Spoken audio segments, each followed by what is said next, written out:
morning, July the 15th, and it's going to be a busy one. We are tracking the tropics from cloudy, gloomy, and tropical Central Florida. I'm West 2 meteorologist Eric Burris. And in Savannah, Georgia, I'm WJCL 22 Chief Meteorologist Jeremy Nelson. Good All right. morning, Eric. Good morning to you, my friend. So, obviously, we've got ourselves a little bit of a thing to track this morning. There is Invest 93. The National Hurricane Center tagged it as an Invest yesterday, essentially just meaning that we're able to run computer models on it. But for now, it's kind of a system that's a bit in limbo. Yeah, right now it's basically right along your east side, your east coast of Florida. Not super organized, but this could be a big rainmaker. And already yesterday it was for parts of Florida. That's right. That's right, indeed. So, we're going to talk about the rain, of course, in just a couple of seconds' time. But let's just talk about kind of where it is, where it's moving, and all of that fun stuff. All right. So, the overall idea here is that it moves over Florida over the course of the day today. And if you're one of my viewers, you can certainly tell it's cloudy, it's damp, it's not a beautiful day.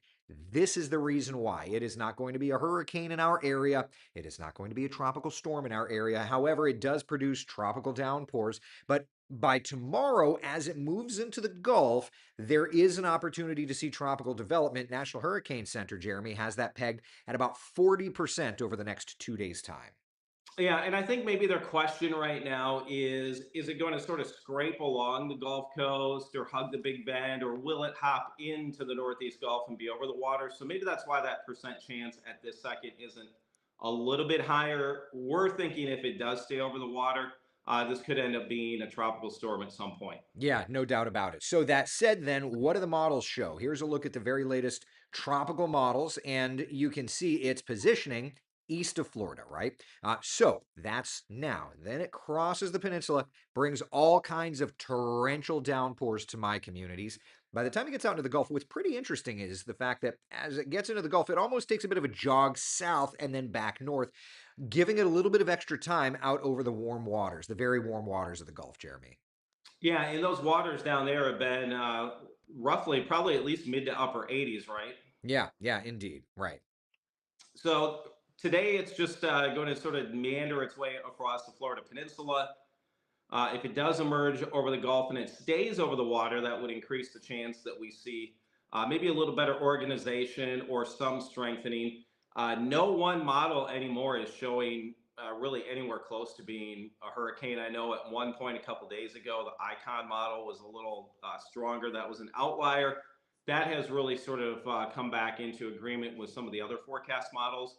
But whether we're looking at a tropical depression, a tropical storm, or a low, this is probably going to just be a really big rainmaker for some locations along the Gulf Coast. Well, and a lot of these locations need the rainfall. Although too much of a good thing is not so good, right? So let's just take a look, okay? This is the flood watches posted for my area. And, we're still in a bit of a deficit in some spots, other spots not. But the overall idea is soil is not saturated, soil is damp. And we've already seen some areas, Jeremy, producing 3, 4 inches of rain just today. So obviously the struggle there is, how much more rain could we be seeing in my communities? And that's I think that's the biggest concern. So for Central Florida, when we talk about the rain chances, okay, here's kind of what we're thinking. All right. We're thinking overall a good chunk of real estate could see 4, 5, 6, 7 inches of rainfall, particularly metro off to the east. We've already seen some of those numbers, right? So to that point, we could continue to see rain building and building and building. But, Jeremy, when we talk about tropical development, and you and I have talked a lot about this, right? The overall idea is, could this become a depression? Could this become a storm? Could this become a hurricane? And I know that this is a graphic that you love. This is using the European ensembles to try and determine out of the, 51 different members what the percent chances of developing. And obviously, when we look at the tropical depression formation, that is a highly likely scenario. Yeah, and that could be maybe at some point on Wednesday. It really looks like if this is going to organize or be a depression or a name storm, it'd be sometime Wednesday or Thursday. A couple models may try to linger this before a land interaction until like Thursday night or very early Friday, but we're probably looking at mainly Wednesday, Thursday. And that chance of a tropical depression forming is on the higher side. Tropical storm, as we were looking at earlier, Eric was showing you some of the trends with the intensity forecast. That wasn't quite as high. So No. we'll see if this happens. And you notice how the bullseye is really favoring sort of the north central Gulf, maybe Louisiana, over towards Mississippi or Alabama coastline. So that's kind of what we're looking at right now. Yeah, yeah. So development chances for a tropical storm, 20-30% or so. And just for good measure, the development chance for a hurricane right now, according to the European ensembles, is at about a 10% or so chance. So, not expecting any massive development. And I think that this is also a good time, Jeremy, to discuss how social media is a squirrely bird. I feel like you and I are so in this idea of fighting hard to keep hype down and to just share information, right? So just when I logged between my coffee talk broadcast and this, I logged in to just kind of look around and I saw somebody say, the Gulf Coast is on alert. And it's like, oh gosh. Right. And it's a tricky thing because obviously we're not really looking at this being much of a wind type storm, but we do have to watch the other impacts, and that would probably be some heavier rain for parts of the Right. area. So, um, yeah, there's different things, and we try to like break it all apart and show it to you. We're like, okay, we walked through the chance of a depression a little bit higher versus tropical storm, Right. not really thinking a hurricane. So, there we took and broke that down for you. Then we talk about impacts, and we're saying, hey, probably not a wind type issue with this, but a flood threat. I think absolutely there could Yeah. be in some areas. Yeah. I mean, just look at New Orleans, like New Orleans, Louisiana, Lake Charles, Grand, from about Mobile all the way over to the Texas border.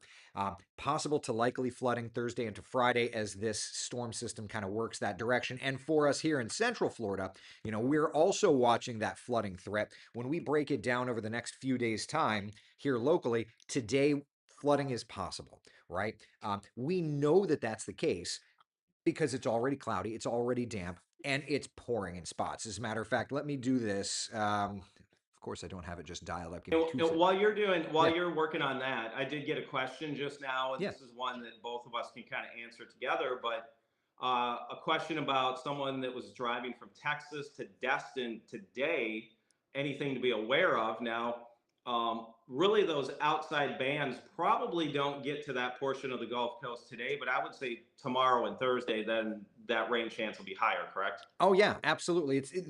This when we get into our long range forecasting discussion, we can talk about how this has been called the slow Gulf low, right? And we can get into that, but this is not a fast moving storm system. I mean, think about it. It's been hanging off of the east coast of Florida for a couple of days now. And by tomorrow, it'll finally cross off Florida into the Gulf. And then we're talking by Thursday into Friday that it's finally coming ashore around Louisiana, we think. So this is a slow mover, and thus the flooding concern is there. Yeah. And what were some of the totals? You don't have to have exact ones, but do you have ranges? Yesterday, it looked like the sort of that western part of Florida had a lot of rain. Yeah, yeah. So let's do this then. All right. I'm going to dial up my live radar. Give it a second. It's thinking. It's like, wait, I thought we were talking tropics. So this is my live radar. Okay. It's on the roof of Wesh. I'm going to switch over and I'm going to select 24-hour rainfall. Okay. That's going to at least give us an idea. All right. So that's 6-hour rainfall. There's 12-hour rainfall. Give me a second. I'm going to just switch it over to 24. And while you're doing that, Yeah. we can also mention that your radar has been huge here the last couple of days because Jacksonville radar, as of probably a half hour ago, I think it was still down. Yeah. I talked to them yesterday, and they said hopeful this afternoon, hopeful that that radar's back up, but also the Melbourne one was down. So you had almost that whole 2/3 of your coast that was sort of in the blind yesterday. Right. Well, and it's not dogging our colleagues at the National Weather Service. Right. Maintenance happens. Well, Jacksonville it was had a scheduled. lightning strike. One was a lightning strike. Right, right, right. Like these things happen. We've gone down as well, but it does show the vital space that us having our own live radar certainly plays. So all right. So this is 12-hour rainfall. Let me switch over to 24, of course. Let me just switch over to 24-hour rainfall. All right.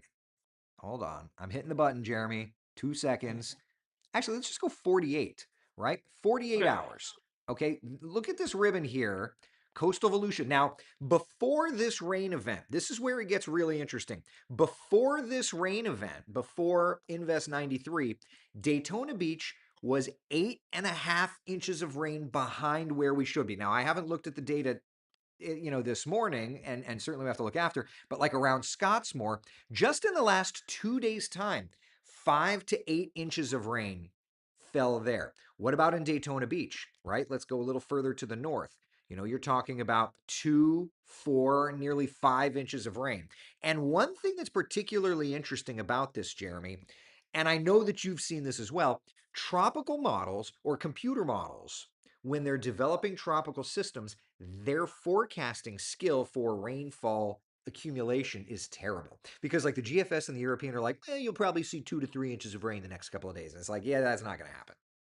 No, well, and a lot of times some of these things are on such a small scale. Yeah, They're localized, these heavier rains that get embedded, or you get a band that, when it sets up, doesn't really move a lot right, and it's nearly stationary. right. So you can just get inches and inches of rain. And a lot of these models don't have sort of that fine skill on that small of a level. They're looking at a little more broad picture. We do have high resolution computer models, but even those obviously are not perfect. So that is some very heavy rain in pockets right now. Yeah, yeah, and you can see that counterclockwise spin. I mean, Invest 93 is the culprit for all of this, but there is, as we had mentioned, there is that flood watch that's been posted, and we do have a flood advisory that's posted here for parts of my area, but I'm sure that that's going to have to get expanded. Like this band here around Geneva, 46 there, that's eventually working in a Chulio. And I know for your community, Jeremy, this isn't as much of a focal point, but like that band there is putting down the kind of tropical rains that if you're new to a community, you just you it's like you can't grasp. And I know that this sounds so silly, the amount of rain that these torrential downpours produce from tropical systems. I mean, when you click on like precipitable water or the rainfall rates, a lot of times it's at least about 2 to 4 inches an hour. Right, right. I'm I mean, as you say that, I'm like, all right, so let's look at the rainfall rates. You know, if I can click the right button here, look at that. You're looking at 1.7 to almost 3 inches of rain an hour in its peak in that spot. right. So yeah, And so these are not even, you're not even really seeing lightning with this, are you? no, not a ton. Let's see. If I do this, if I widen the shot out, I've got my lightning counter here. Yeah, there's not lightning. No. Okay. So these are just plain old tropical Yep. downpours with this 93L. Yes. Yes, they are. Which is so fun. So, all right. So the good news is, at least at the moment, we're not expecting significant development. Next name on the list, though, is Dexter, and we at least have a pretty good idea, Jeremy, that we're going to see a tropical depression form. They don't name depressions. So then the question is, do we end up with a tropical storm forming? Maybe we do for 24, 36 Yeah. hours, something like that. We'll probably have some bigger headlines around the middle part of this week, Yep. maybe Wednesday into Thursday, possibly even Friday. That lower Mississippi River Valley, whether it's Louisiana into Mississippi, I think there's going to be some flash flood threats there. 100%. And truly, the worst case scenario here would be, what if it ends up somehow continuing west over to Texas? I mean, that is like a nightmare scenario. Right. So we don't want to wish this to turn north or move over any one location, but Right. it looks like you have some models there that we'll take a look at possible Yep. tracks. Yep. All right. So we'll do that. So let's start off here, and this is going to be the American GFS model. What you're looking at, the blues are lowered pressure. Tropical systems are areas of lowered pressure. So the blue, low pressure, that's Invest 93. The oranges, that's higher pressure, etc. So, all right, let's just roll through time, okay? Coming ashore. And what's interesting to me, let me just go back. It's like all of the global models have started showing this kind of bit of a northeasterly jog over Florida and then dipping back south. Have you noticed that as well there, Jeremy? Yeah, it kind of just bends up a little bit and then swings back Yep. west southwest. Yeah. it'll Yeah. be interesting if that happens. I mean, the That's models obviously they shift around a little bit, so we'll first see how it crosses Florida. right. So as it crosses Florida, it kind of just stays this broad area of low pressure. The GFS may try to deepen it like Wednesday as it's hanging out near the Louisiana coast and then comes ashore, but it doesn't start showing sharper green shades and things. So the low doesn't start diving, getting stronger. European model across Florida, broad low. There it is. That's like Thursday, 2 p.m. Thursday, 8 p.m., Friday, 2 a.m., kind of falling apart there. So not strong. Let's look at the European AI model. All right, same idea. The AI model, what's interesting, and I noticed this morning, it starts to deepen it right at landfall. So it's deepening, but it doesn't give it enough time for the winds to pick up. So it's like it's trying to indicate some strengthening, at least in the current run. You know, if we start to see that trend, then I would think we probably end up with a low end tropical storm. But this is splitting hairs here. And I think that at the end of the day, flooding, no matter what, is going to be the main concern.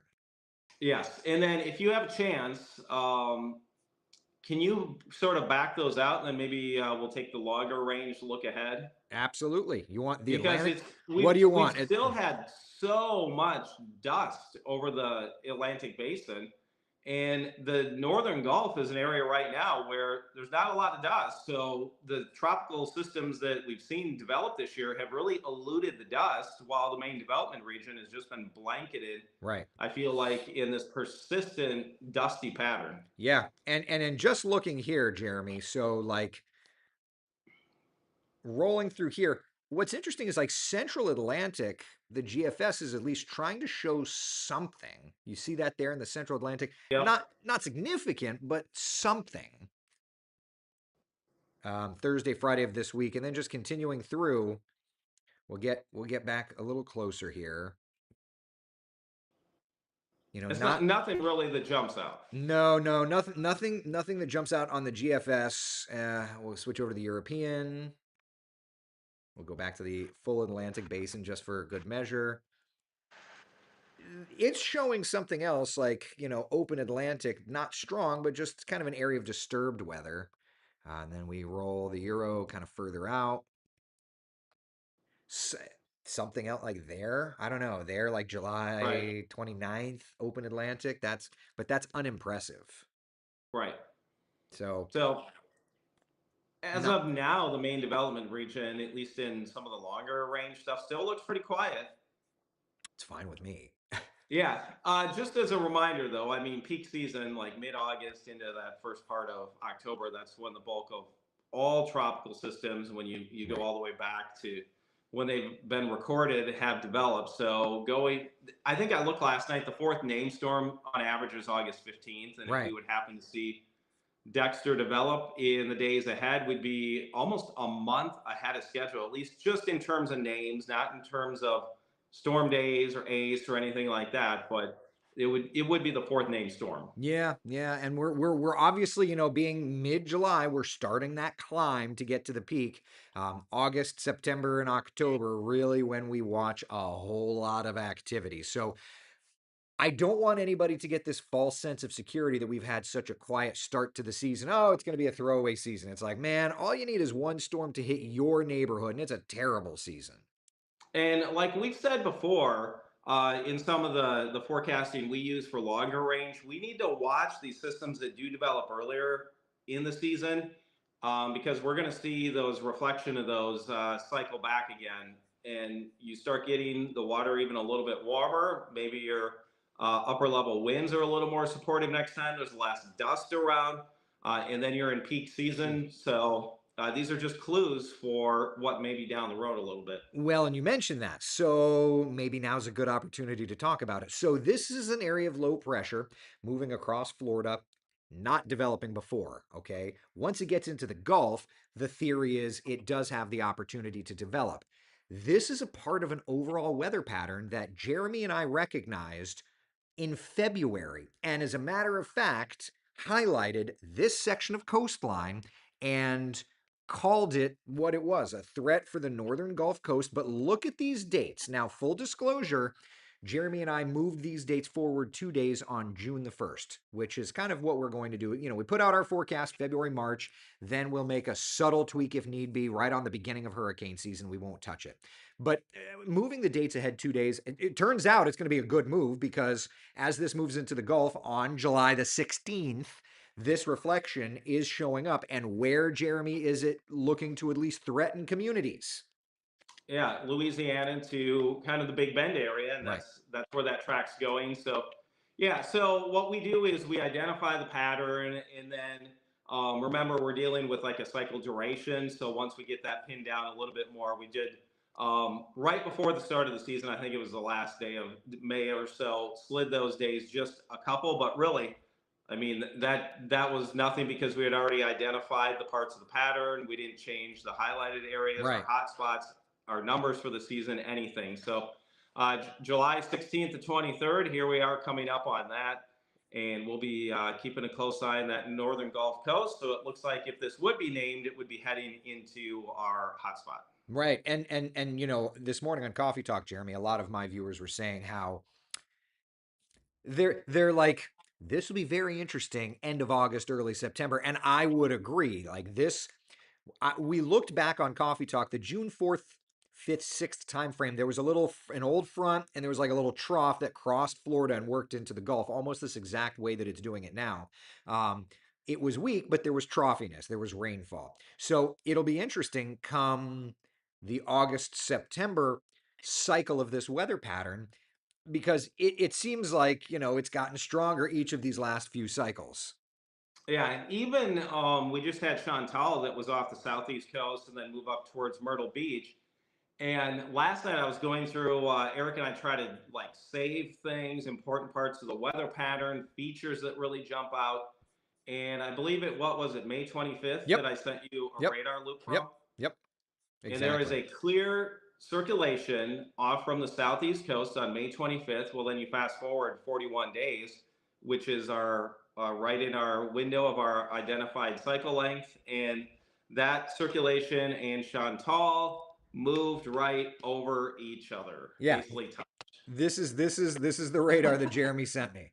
And so that's That was just on May 25th, so I saved that. And so for people that were like, well, you didn't talk about this in your long range forecast. Well, again, we try to pick out the bigger features that we've identified.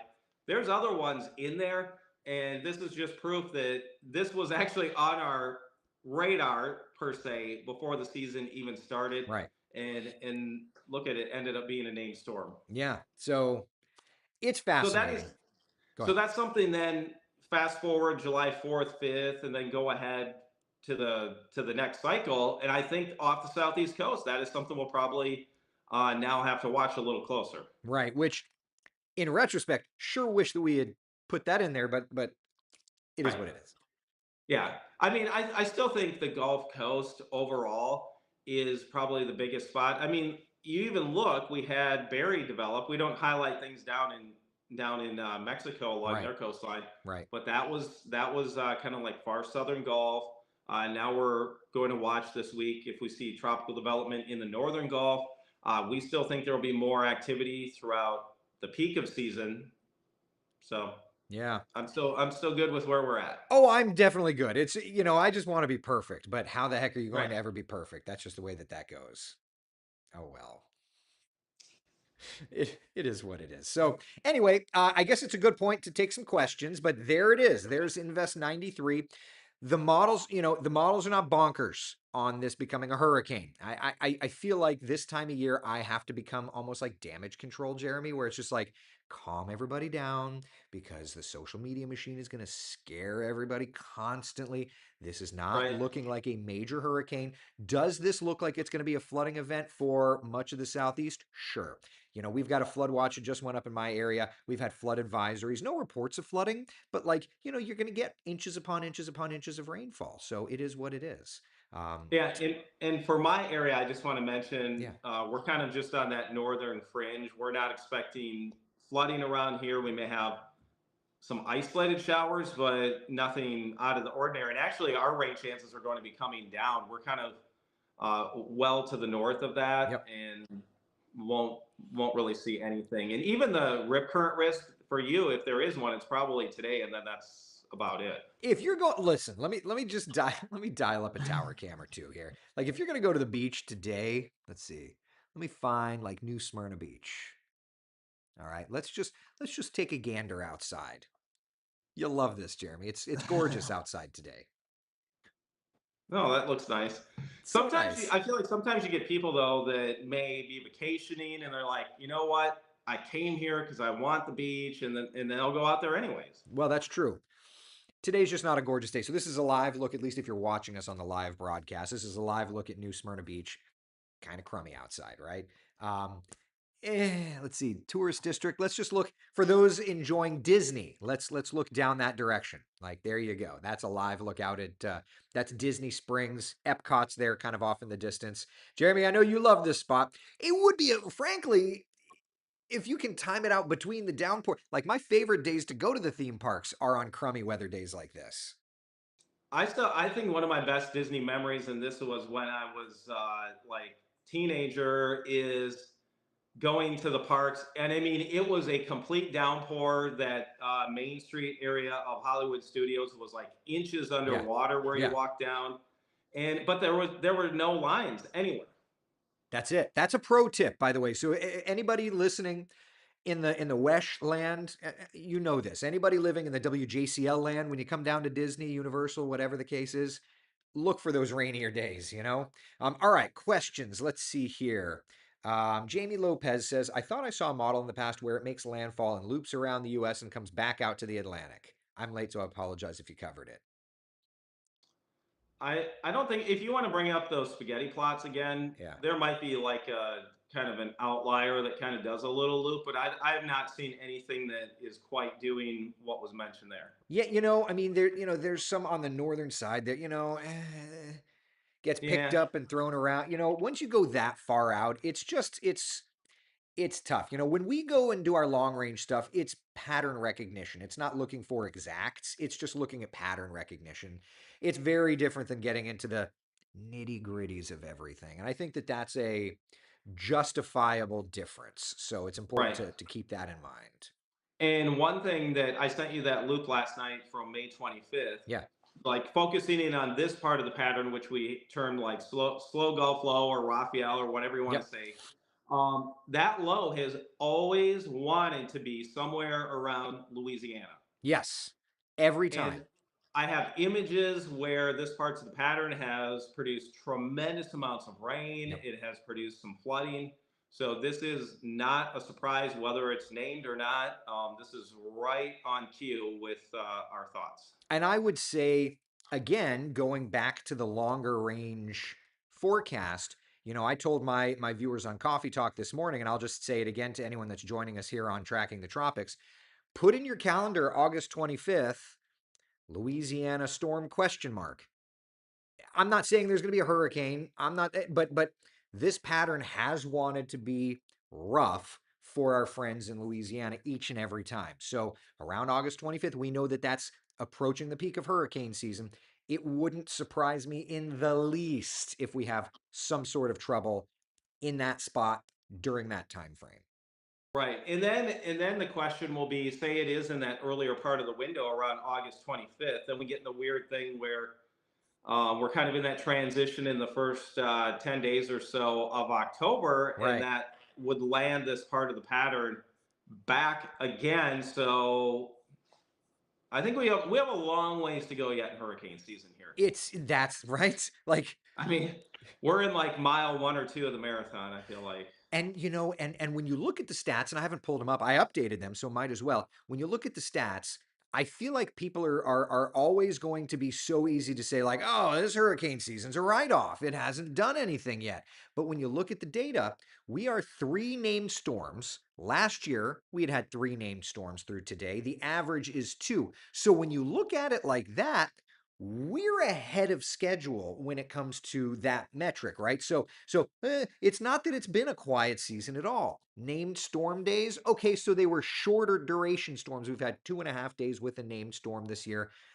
30-year average is more. Last year was more. Okay, so we've had the storms; they've just been quicker. And then again, when we look at ACE, the strength of them, we're definitely behind. But the overall numbers are there. So depends on the metric we look at, right? It also just is the idea that there has been a ton of Saharan dust. That's not always going to be the case. That Saharan dust is going to subside. Look at the Saharan dust product as it is right now. Um, it's in the Caribbean. It is not in the Atlantic or the Gulf. Big surprise. What's happening in the Atlantic near Florida and the Gulf? That's where we're able to sneak out a quick tropical system. So it doesn't surprise me, A, that that's happening, or B, that Mother Nature's going to, Dr. Ian Malcolm, brilliant Dr. Ian Malcolm said, life will find a way. Jeremy. Yeah, these storms want to be where the best environment is located and not dusty, dry air. So we'll see if this forms as we go through this week. So We, it looks like here I don't have any other questions yeah, on my end. we'll be watching it. If we need to, we can always do another track in the tropics. We'll watch it, and if we need to, Jeremy, I don't know what your schedule is. I can make myself available if need be. Yeah, we'll see. We'll see how things play out, and if by chance this scoots a little farther north and it stays more over land, probably just regular old rain issue. Won't be anything tropical. But if it does dip down a little bit into the Gulf, we'll see if this is a tropical depression or storm this week. And if it is, we can always pop in. Any other last second questions that anyone may have? Priscilla's asking about flash floods. There is the potential Florida for flash flooding, and certainly over into the southern Gulf Coast, over to Louisiana, especially as this tries to come in. Yeah, it's not a very fast mover.